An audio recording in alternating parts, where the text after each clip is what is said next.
What's good, YouTube? It's me, your boy Squiddy, back in another Squiddio. Now that ARCHFIEND has been banned, I wanted to talk to you guys about a bunch of engines that are actually more playable than ever, and there are a lot of cool little engines that we can definitely put in our deck now that we can use our graveyard.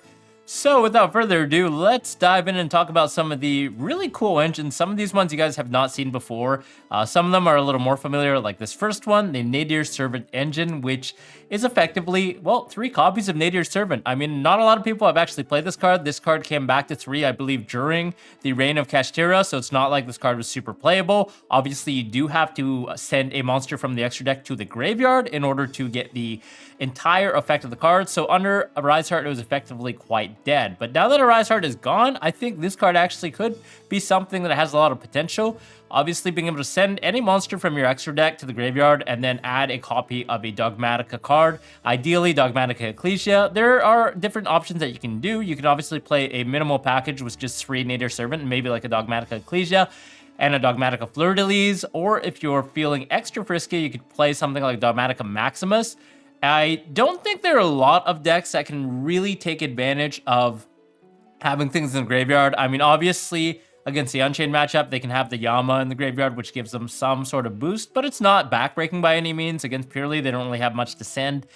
It's more against the fusion decks like Branded and maybe Chimera that will kind of backfire a little bit, but there are so many good targets that we can actually send things like Entis, obviously the Titaniclad, the Ash Dragon to go into end phase Search the Fleur-de-Lis or end phase Ecclesia. You can send Malong to bounce stuff, which is really, really cool as well. You can obviously send Despian Lulu Willith as well, or if you're playing like a Ritual deck or something like a Cerevis, you could send Herald the Arclight and then just search the Cerevis for added protection as well. So just really, really cool lines there. The really awesome thing about now that we have the new card, Despian Lulu Willith, is, well, this card is in the graveyard. In the end phase, you can actually special summon out a spellcaster that has an attack which equals its own defense, which brings me to this next little chunk of the engine. You could play something like a Blazing Cartesia and also Fallen Valbaz. A lot of people don't know, but with NADIR Servant, you can actually add a Fallen Valbaz from your deck or graveyard to your hand, and it doesn't have to be necessarily a Dogmatica monster. So you can actually add a Fallen Valbaz and then send the Despian Lulu Willith. In the end phase, we're going to be able to trigger it to special summon Blazing Cartesia from our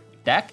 And then that means during our opponent's turn during the main phase, we actually have a Blazing Cartesia quick effect that we can use to special summon a fusion monster. So we can fuse during our opponent's turn using the Cartesia as well as the Fallen Valbaz, which unlocks a plethora of things. You can go into something like an Albion into a Mirror Jade, or potentially Albion the Sanctifier Dragon to bring back more copies of cards and to potentially lock out your opponent depending on what you're sending in the graveyard and resurrecting on their side of the table. But it just adds a lot of options, and I think NADIR Servant is the type of card that's ultra flexible because it can be used going first to further your board and engine, and then going second, we can send things like Elder Entity Entis as well as the Golden Cloud Beast Malong to break boards. So that's just the first little engine that I want to go through with you guys. Now, the second engine is a bit of a weird one, but it's actually Amazonas.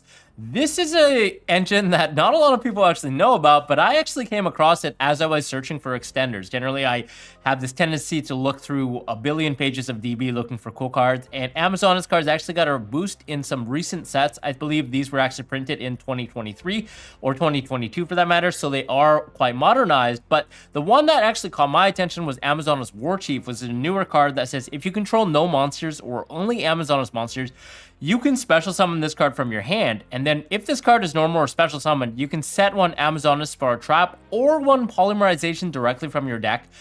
Also, you can only attack with Amazonas monsters for the rest of the turn, hard once per turn. So obviously there is a conditional drawback on this where you can only attack with Amazonas monsters from the rest of the turn. So you're effectively skipping your battle phase a lot like the Runic cards do if you're splashing this into a non-Amazonas deck, which for the purposes of this video, you would be. But the really cool thing is that you can actually set Polymerization, and then that allows you to start playing by making something like a Chimera Guardian quite easily because you get a free body on board as well. And there's actually something called Amazonas Call, which is a quick play spell card that is effectively a Rhoda for any Amazonas card from your deck.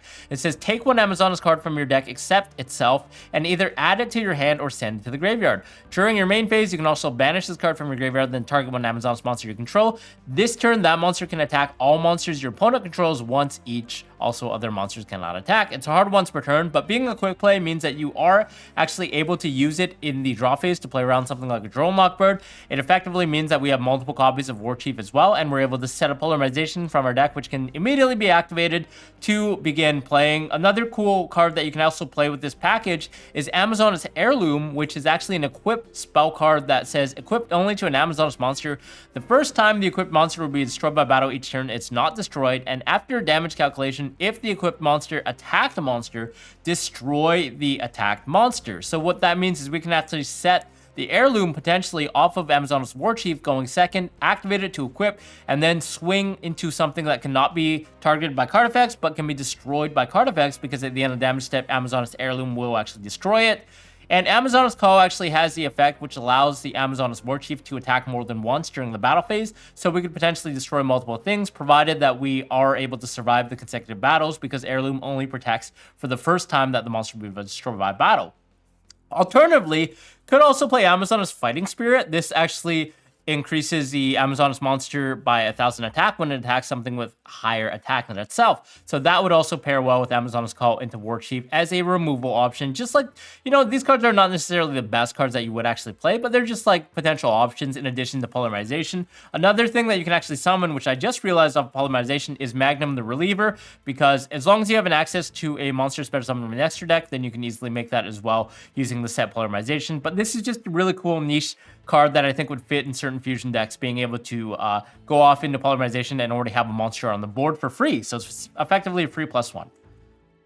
The next engine is actually the ARCHFIEND engine. This is an engine that I think I kind of touched upon in the past, but I think it's really, really cool. What it does is ARCHFIEND Heiress, if this card is sent to the graveyard because of a card effect or by destroyed by battle, you can add one ARCHFIEND card from your deck to your hand, except ARCHFIEND Heiress. So what that means is you can search a plethora of ARCHFIEND cards, and there happens to actually be a trap card called Seemu ARCHFIENDs, which is effectively a mini dimensional barrier. What this card does is it says this turn, neither player can special summon monsters with the same card types, Ritual, Fusion, Synchro, XYZ, or Link, they already control. If you do not control 2 or more of the same card types, all Ritual, Fusion, Synchro, XYZ, and Link monsters you control gain 500 attack. So what that means is when you flip this, your opponent cannot special summon monsters that they have the same types with, which can be really useful against link climbing decks especially, because this card actually stops them from linking while they control a link monster already, unlike the barrier, which is only specifically for the other types. This one actually works against a matchup like Unchained.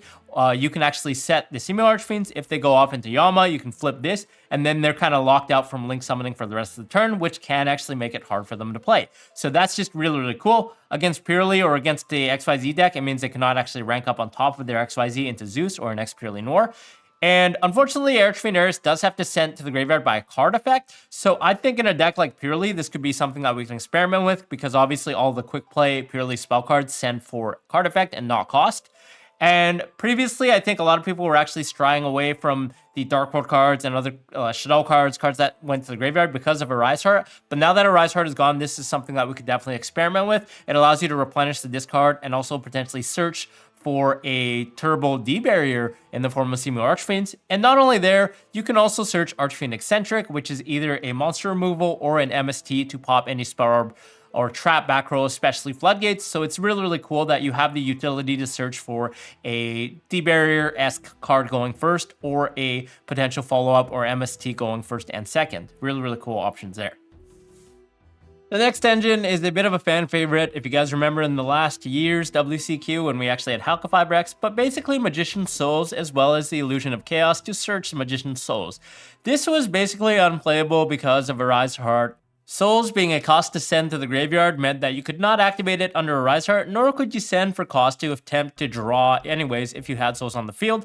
But now that we don't have to worry about a walking Macrocosmos anymore, I think this could potentially be a good engine that people could pick up and test out depending on their deck. You can obviously search the Illusion of Chaos using Preparation of Rites, so if you're playing a deck that plays other ritual monsters, you can definitely make use of Preparation of Rites to search a variety of different options. Again, Cerebus is also a level 7, so this is something that you can search off of preparation as well to protect your monsters against something targeting like an infinite impermanence or an effect failure or a ghost mourner. So it's really, really nice that you have that utility there. Obviously, when paired with the adventure engine, it gets a lot of value because you're able to send the Draco back as well as the Fateful Adventure for free to draw 2 cards after you're done with your engine and putting on the Wandering Griffin Rider onto the board. Obviously, this is a bit of a big engine, but if you do have another deck that has field spells or continuous spells, anything where you already get the value out of the card and you can send it for free, that just means that you get a lot more returns in terms of value off of the Magician's Souls. And this is just a really, really cool engine as well because of the fact that you can easily link climb with Magician's Souls being a spellcaster as well as a dark monster.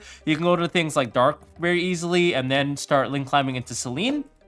Selene being able to resurrect a spellcaster back from the graveyard is really nice, so you can go into Access Code Talker quite easily, and this is a combo that people were obviously doing before way back in the day. You can also make really cool things like Relinquished Anima as well, or something along the lines of a Linkuriboh if you have, or Linkuriboh rather, if you have just the Magician's Souls and you do want to get rid of off the table. So there's really, really cool options there with this card specifically. I would definitely encourage people to pick these up if you haven't already, because I know Illusions of Chaos just got reprinted, so it's quite cheap at the moment.